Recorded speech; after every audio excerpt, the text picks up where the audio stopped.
There are days when the mind does not rest. Even when everything around you seems silent, your body is at home. Life appears to be moving forward. No one sees anything extraordinary happening, but inside there is a constant noise, a kind of faceless unrest, a pressure that changes its name throughout the day. Sometimes it becomes urgency, sometimes fear, sometimes the need to predict everything, sometimes the exhaustion of thinking too much. And the strangest part is that, on many of those days, the problem is not exactly what happened. The problem is what the mind imagines, anticipates, enlarges, and repeats. Maybe you know this state well. Maybe you have already woken up tired before even getting out of bed. Maybe you have already spoken to someone while inside you are fighting a silent battle with scenarios that did not even exist yet. Maybe you have already sincerely wished for just a little peace of mind, just a few minutes of clarity, just a feeling that your own mind is not fighting against you all the time. And that is exactly what we are going to talk about today. Not a magical solution, not pretty phrases to calm the moment, but ancient, solid, human principles capable of bringing the mind back to center when it starts running without direction. Stoicism was not born in easy times, and perhaps that is why it is still so alive. It was forged for real people in the middle of losses, pressures, uncertainties, pain, responsibilities, and very concrete fears. And there is something deeply comforting in that, realizing that anxiety may look modern in its form, but the human heart has been wrestling with the same ghosts for a very long time. So throughout this video, I want to walk with you through 9 Stoic principles that can help you overcome anxiety and think more clearly. Not like someone reciting theory, but like someone lighting small lamps inside a dark room. Because sometimes it is not life that needs to change all at once. Sometimes what changes everything is the way the mind learns to look. And if at any moment in this reflection you feel that this kind of content helps you breathe better on the inside, subscribe to the channel, leave a like, and share it with someone who also needs to find their center again. There are many people smiling on the outside while collapsing in silence on the inside. Maybe this video will be the pause someone has been needing to find. The first principle is simple to say, but it takes time to truly enter the heart. Distinguish what depends on you from what does not depend on you. It sounds basic. It even sounds obvious. But a great part of anxiety is born precisely when that boundary becomes blurred. The anxious mind tries to control what is uncontrollable. It tries to guarantee the future. It tries to prevent change. It tries to manage other people's opinions. It tries to avoid every loss, every rejection, every setback, every discomfort. And the more it tries to grasp what lies beyond its reach, the more it wears itself out, the more agitated it becomes, the more strength it loses. It is like trying to hold a wind with your hands. Stoicism begins with a silent liberation. There are things that are yours, and there are things that never will be. Yours are your choices, your responses, your character, your effort, your inner honesty, your way of interpreting what happens. Not yours are the other person's reaction, the mood of the world, the past, the passing of time, the illness that appeared, the delay that happened, the crisis that arrived, the unexpected event that settled in. And here is a detail that few people notice. Mental clarity is not about controlling more things. It is about stopping the waste of energy, trying to control what was never under your command. How often is anxiety exactly that? A war between the mind and reality. Reality saying, this is not in your hands, while the mind insists, but it should be. That is where a certain kind of suffering is born.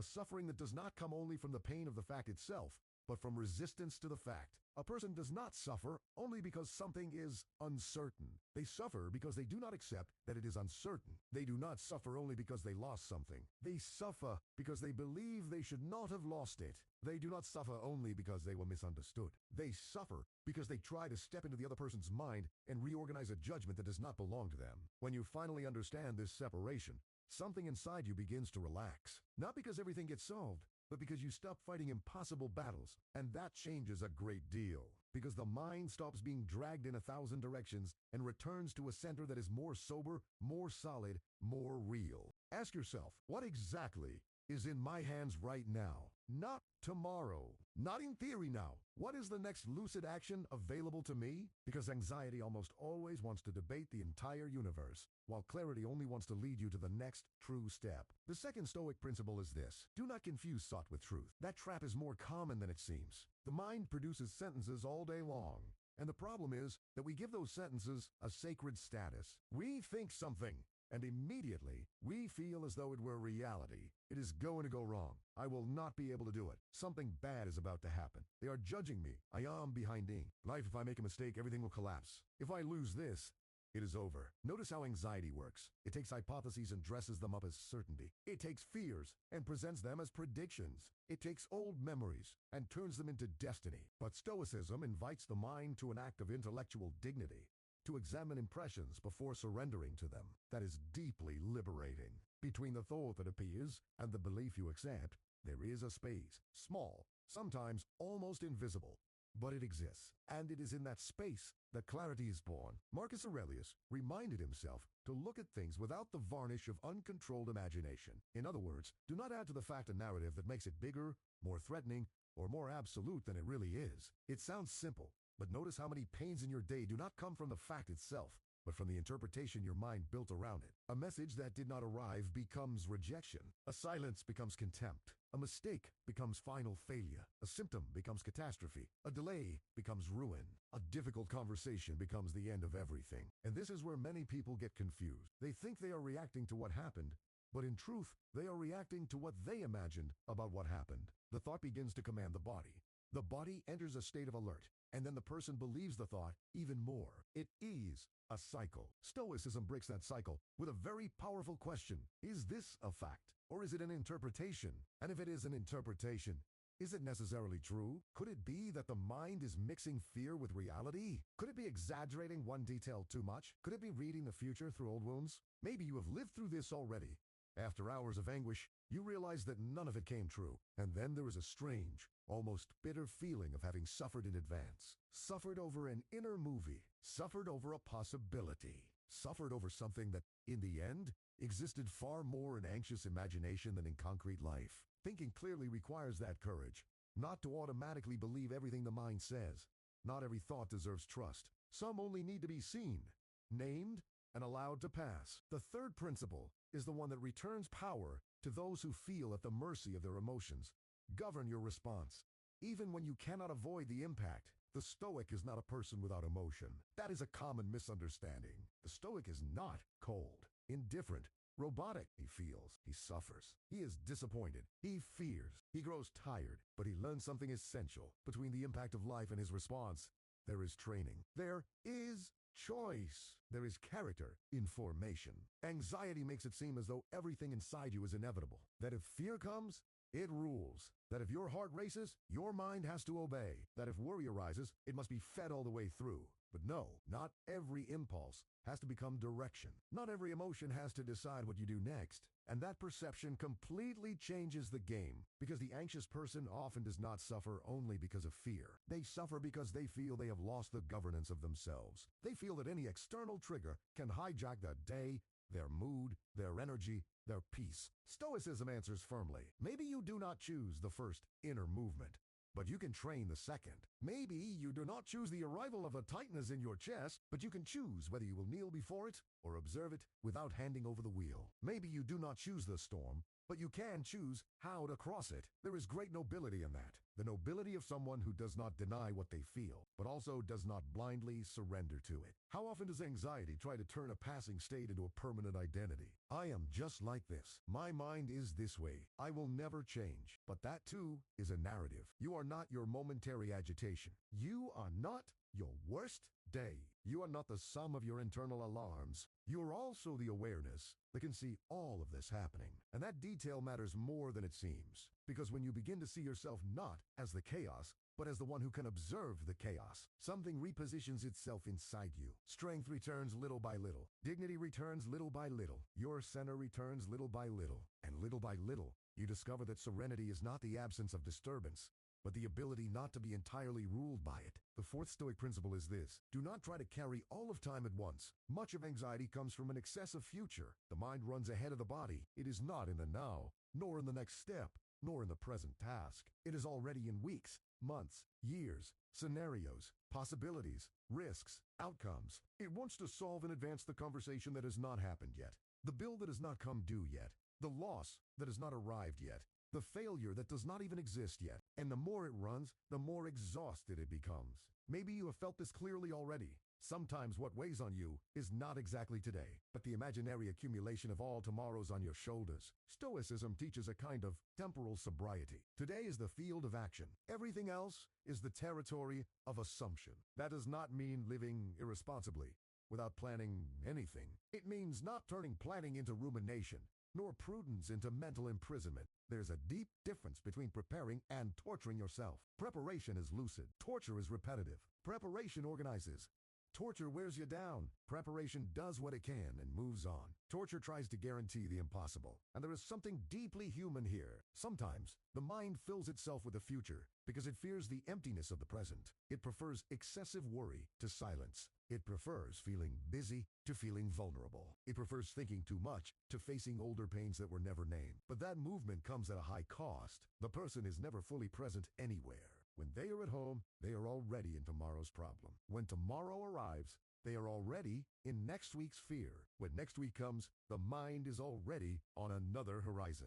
And so life keeps being crossed without presence. The Stoic makes the opposite movement. He returns to now, returns to the breath, returns to the gesture before him, returns to what is actually happening, not to what could happen in 200 imagined versions. There is silent strength in someone who learns to inhabit their own day, not the ideal day, not the controlled day, the hell day, with its limitations, its duties, its small weights, its small joys. Sometimes clarity does not require a great revelation. It only requires reducing life to the bearable measure of the present. What does this moment ask of me? What does this day ask of me? What does this hour ask of me? The mind may not like this simplicity, because anxiety feeds on complexity and dispersion, but the soul recovers in the concrete. One step, then another, and before you realize it, what seemed unbearable begins to become something you can move through. The fifth principle is one of the hardest, and perhaps for that very reason one of the most transformative. Accept the possibility of loss without surrendering your peace in advance. There is a lot of fear hidden behind anxiety. Fear of losing control, health, stability, the loved person, the image we have built, financial security, youth, recognition, routine. The place we hold in someone's life, the human heart becomes attached. That is natural. The problem begins when attachment turns into vigilance, when love becomes a constant fear of losing, when building something becomes terror of watching it collapse, when living becomes a matter of monitoring threats. Stoicism does not propose coldness toward what is precious. On the contrary, it proposes a more lucid way of valuing. Value it while knowing it is passing. Love while knowing you do not possess it. Care while knowing you do not control everything. Appreciate while knowing you cannot freeze time. It sounds harsh, I know, but there is an austere beauty in it. Because what tears us apart most deeply is often not only the loss itself, it is the prior illusion of permanence. It is a silent demand that the world preserve forever what comforts us, and the world does not make that pact. Nothing remains untouched for very long. Bodies change, relationships change, contexts change, cycles close, certainties grow old, and fighting against this truth can generate a chronic state of tension. The person never relaxes, because they are always trying to prevent the inevitable. There is a very deep Stoic practice, remembering the fragility of things not in order to live in despair, but in order to live with presence and gratitude. Whoever understands impermanence loves better, because they stop loving like an owner and begin loving like a temporary guardian. Whoever understands impermanence also suffers less in advance, because they do not try to protect themselves by feeling the pain before it's time. That is a decisive detail. Many people believe that if they worry enough, they will be more prepared for loss. But it almost never works that way. Constant worry does not prepare. It only exhausts. It steals the beauty of what still exists. It contaminates the present with anticipated grief. And maybe you have already lived this. You could not enjoy a good season because you were constantly fearing when it would end. You could not rest because you were worried about the next crisis. You could not love fully because you were too busy imagining the ending. Stoicism whispers something mature to the heart. Nothing precious becomes safer because you fear losing it every day. So come back, enjoy, honor, care, be present. And when life changes, respond to that change with dignity. But do not exile yourself from today's peace because of a loss that has not yet arrived. The sixth Stoic principle is this: stop negotiating your peace with other people's opinions. This may be one of the most silent triggers of anxiety. Many people do not realize it, but they live emotionally dependent on validation. Not necessarily on exaggerated praise, but on signals, approval, recognition, agreement, good impression, the feeling of being accepted. And when those signals fail, when someone withdraws, criticizes, ignores, misinterprets, disapproves, or simply does not give the expected response, the mind enters turbulence.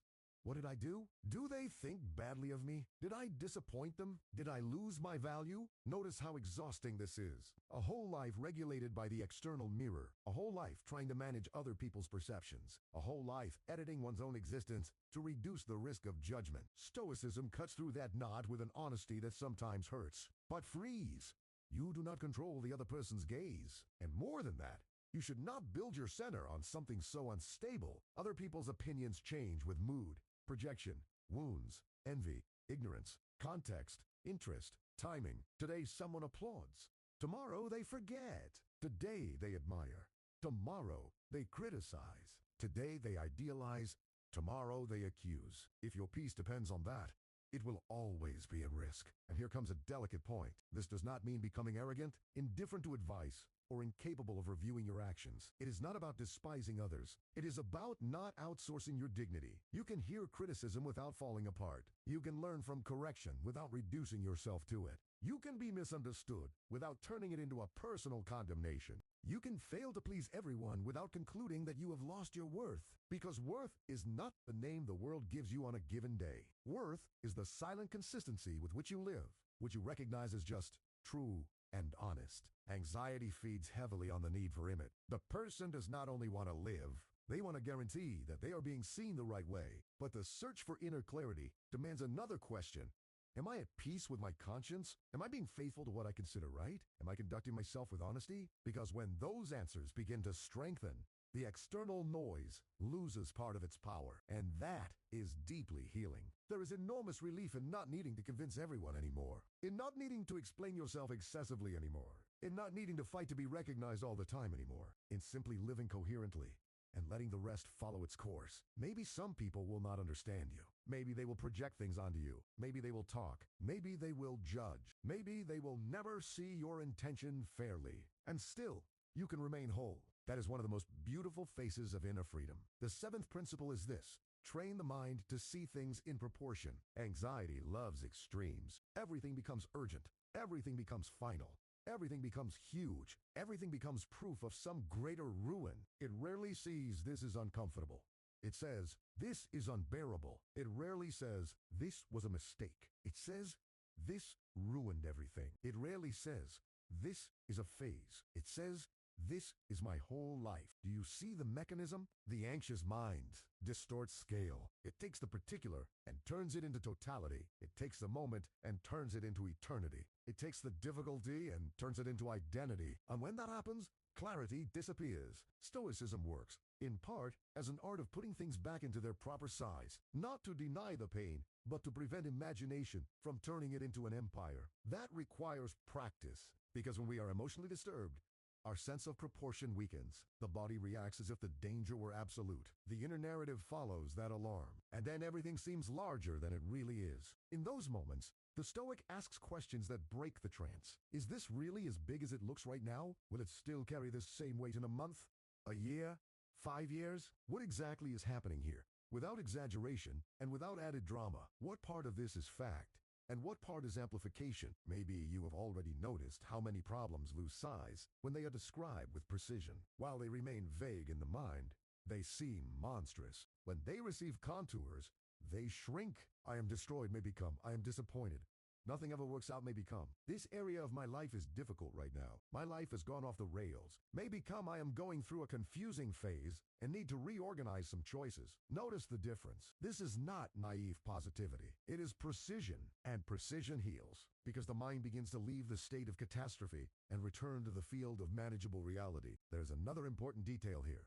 Mental disproportion also arises when we take ourselves too seriously in every fluctuation, as if every failure were a sentence, every discomfort an anomaly, every contradiction proof of inadequacy. But to be human is, inevitably, to go through phases of confusion, tiredness, error, hesitation, and beginning again. This is not a sign of existential failure. It is a sign of humanity. The Stoic knows that life includes turbulence, and precisely because of that, he does not turn every turbulence into final collapse.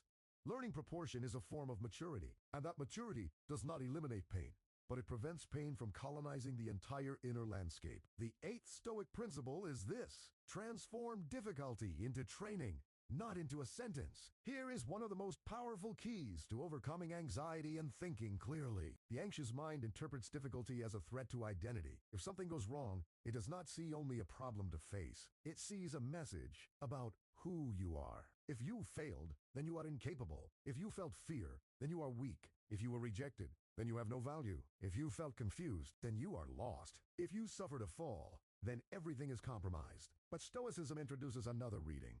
Life is not only revealing you, it is training you. That changes absolutely everything. Because when difficulty is read as training, it remains difficult, but it stops being metaphysical humiliation. It stops being proof that you are condemned. It stops being a personal insult from the universe. It becomes an occasion for strengthening, an occasion to practice patience, courage, sobriety, discernment, humility, constancy. And maybe you are thinking, but what about when suffering is too great?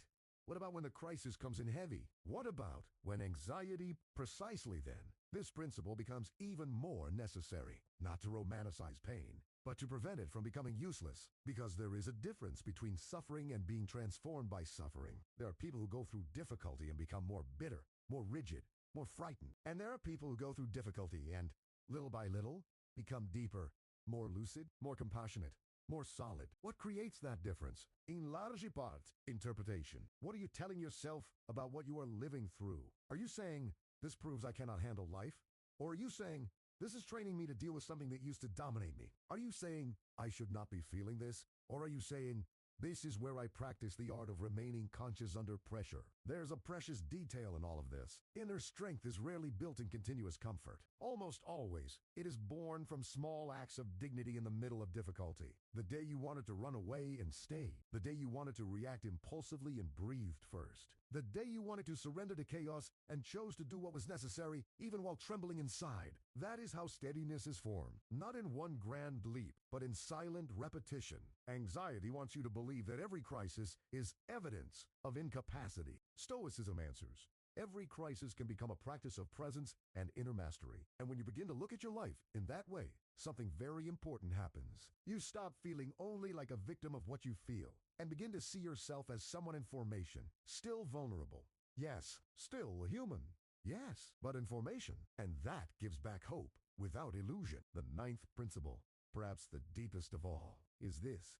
Care for the quality of your inner life, because lasting peace is born from it. Many people search for clarity by trying to organize only the outside. They want the ideal schedule, the ideal environment, the ideal relationship, the ideal stability, the ideal conditions. And of course, all of that can help. But there is a limit, because even with the outside relatively in order, the mind may still remain at war. You can be surrounded by comfort and still be unable to rest. You could have solved practical problems and still remain under an inner fog. You can receive what you longed for and discover, with surprise, that the promised peace never arrived. Stoicism invites a fundamental shift. True order begins within, not in the superficial sense of think positive, but in the more serious sense of examining the mental habits, values, attachments, compulsions, expectations, and illusions that keep the soul in constant disturbance. What exactly is occupying your interior? What kind of thought are you feeding every day? What narratives do you repeat?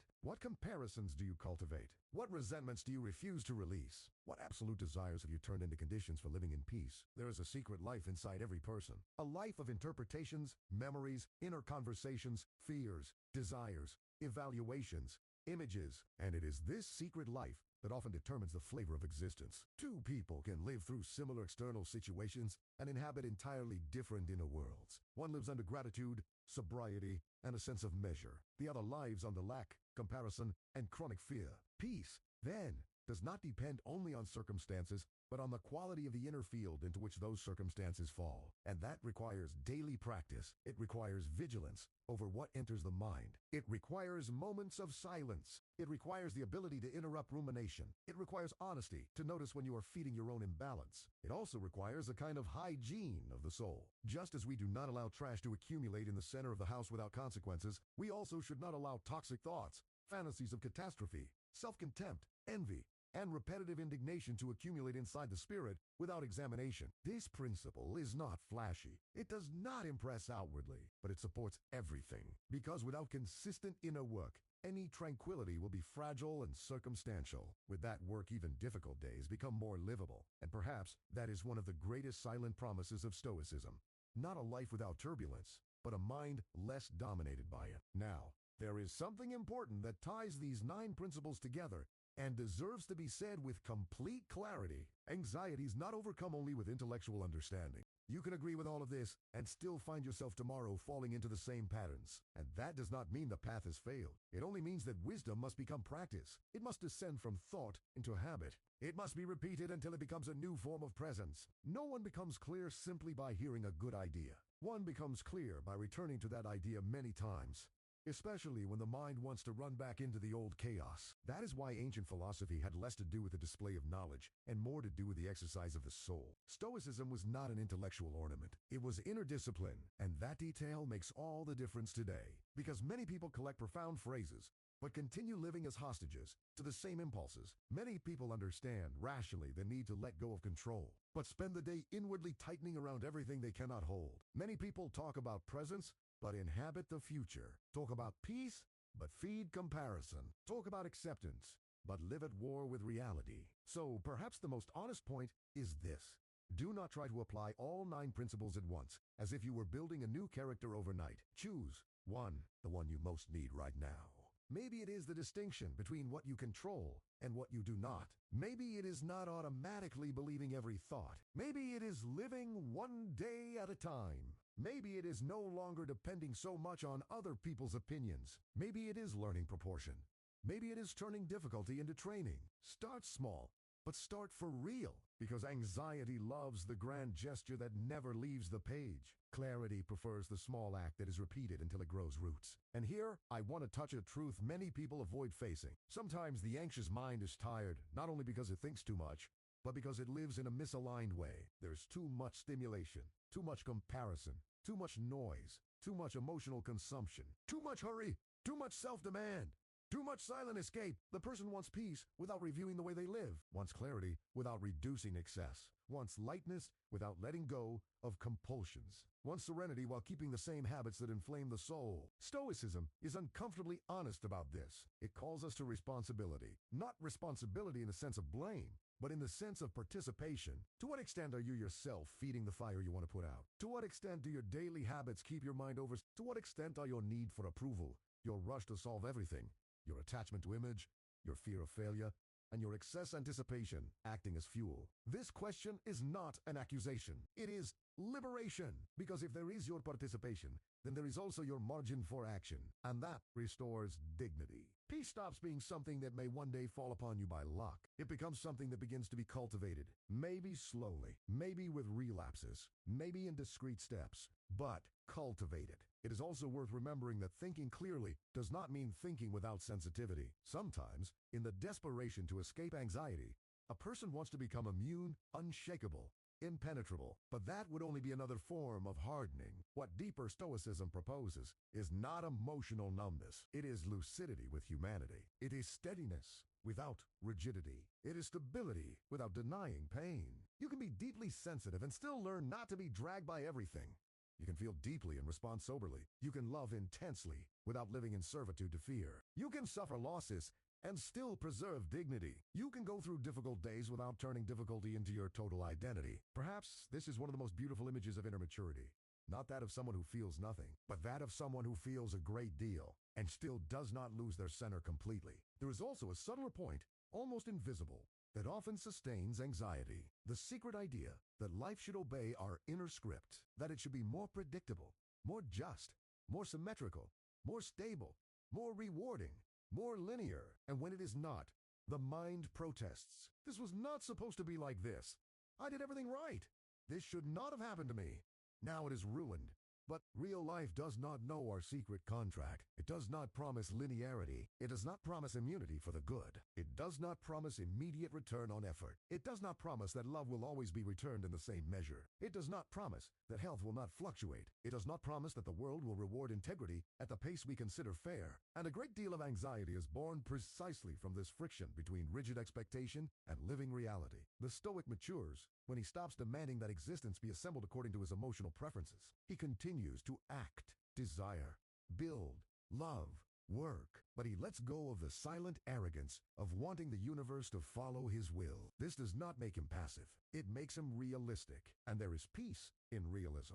Not cynical realism, which has given up on everything, but sober realism, which understands the limits of the world and, precisely because of that, can move more intelligently within it. Maybe you are hearing all of this and thinking about very concrete situations in your own life. A season of instability, a relationship that shakes your emotional world too much, a fear related to your health, a financial worry, an overload of responsibility, a loneliness that is hard to explain, a habit of ruminating at night, a past that still invades the present. And I want to say something important. These principles do not automatically erase the complexity of life. They do not replace professional help when it is necessary. They do not cancel trauma. They do not immediately undo very old patterns in the nervous system. But they do offer a structure of inner repositioning that can become deeply healing.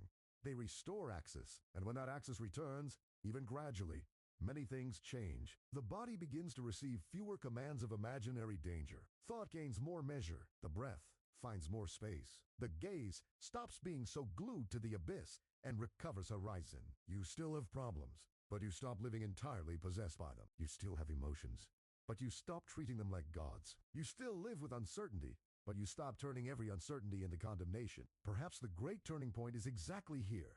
Anxiety is not only an excess of worry. Often, it is an excess of identification with everything that passes through the mind. It is taking every inner alarm too seriously. It is forgetting that the mind can produce noise without that noise being a command. Stoicism, in this sense, does not offer only advice. It offers a new relationship with your own consciousness. A relationship less servile, less superstitious, less hasty. You learn to observe before reacting. Learn to name before fusing with it. Learn to distinguish before believing.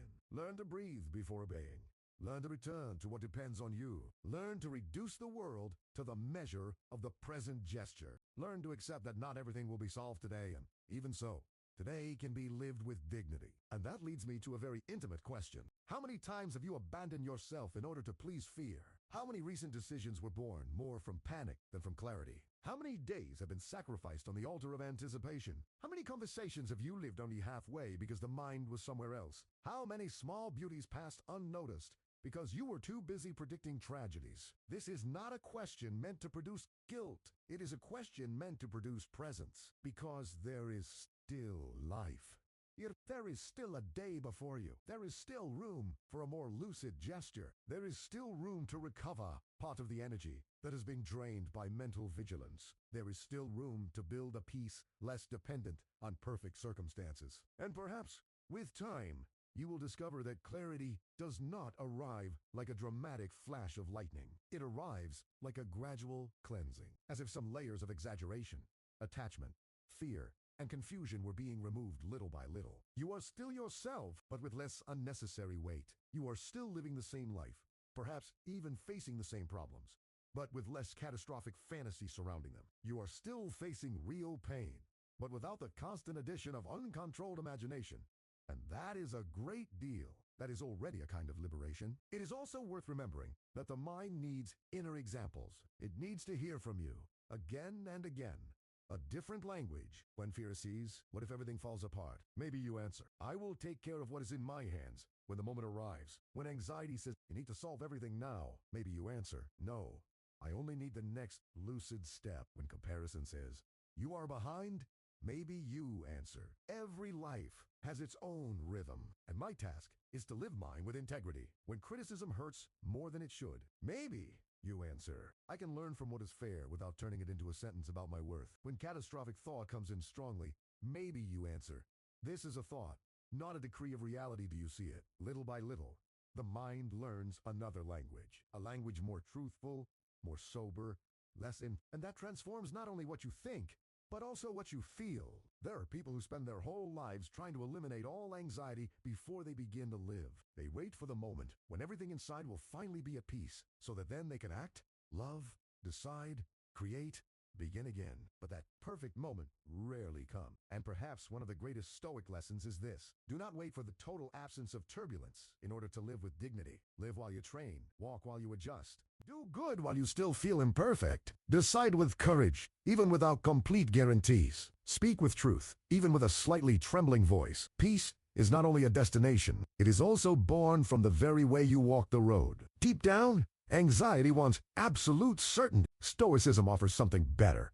A trustworthy center in the middle of uncertainty. Anxiety wants promises that nothing will ever get out of control. Stoicism offers character to respond to what does get out of control. Anxiety wants immunity from pain. Stoicism offers greatness to cross through it without losing yourself completely. Anxiety wants dominion over tomorrow. Stoicism offers presence today. And perhaps that is exactly what you needed to hear. Not that everything will become easy. Not that the world will align itself with your preferences.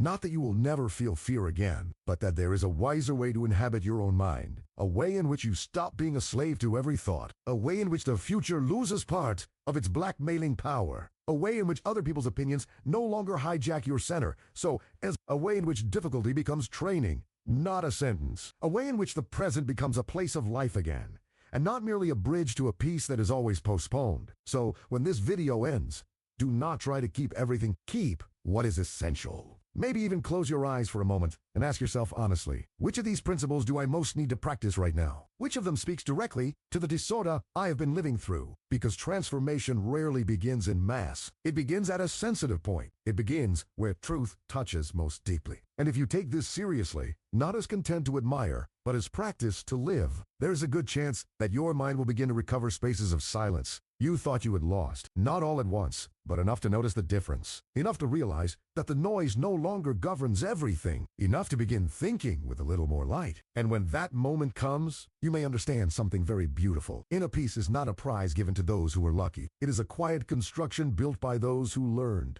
day after day, not to hand their soul over to everything they cannot control. It is the mature fruit of a mind that stopped kneeling before every frightening thought. It is the calm strength of someone who looks at reality without excessive fantasy. It is the possible rested someone who no longer demands that life be flawless in order to be worthy of being lived. Perhaps Stoicism continues to cross the centuries precisely because of this, because it reminds us, with severity and tenderness at the same time, that the most important freedom is not the freedom to do whatever we want, but the freedom not to be ruled by everything we fear. And in today's world, where the mind is constantly being pulled outside itself, that may be one of the most urgent wisdoms of all. If this video spoke to you on any intimate level, write here in the comments, which of these 9 principles touched your life the most today? Sometimes, when we put into words what we are learning, the truth grows deeper roots inside us, and maybe, somewhere among the comments, someone will find exactly the sentence they needed in order not to give up on themselves.